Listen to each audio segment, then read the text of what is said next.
It's my pleasure to welcome Professor Yamane for our second conversation.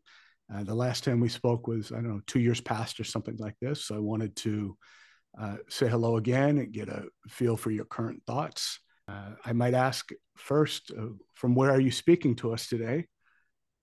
So I'm in Kyoto, Japan today, and I'm here basically uh, in Japan for the academic year. So I'm both Wonderful. both teaching and I'm teaching here, and I'm also doing research because I'm mostly primarily a macroeconomist, and for a macroeconomist, I think Japan is at the sort of the forefront of the major economies, both in good ways and in bad. So it's facing, a declining population. It's facing an aging population. It's got the largest national debt as a percent of GDP in the world. Interest rates are negative. They'll probably become positive shortly, but they're negative right now.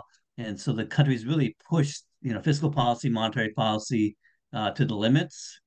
And so I think it's a fascinating place to be because the rest of the world is will soon be right exactly sort of where Japan is, facing a declining aging population, declining population, really reaching the limits of sort of fiscal policy and monetary policy. So I'm going to try and understand sort of what's going on here.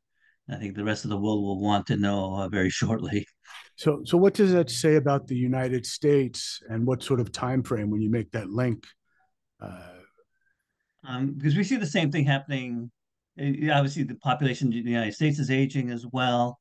The national debt is quite high. It's not as high as in Japan, but it's still very high, and that puts limits on the ability of the government to certainly borrow money and fund budget deficits. And so, so eventually, the United States will be facing exactly the same problems. Social Security, it's a problem in Japan. It will very shortly be a big problem in the United States. I think we're all aware of that.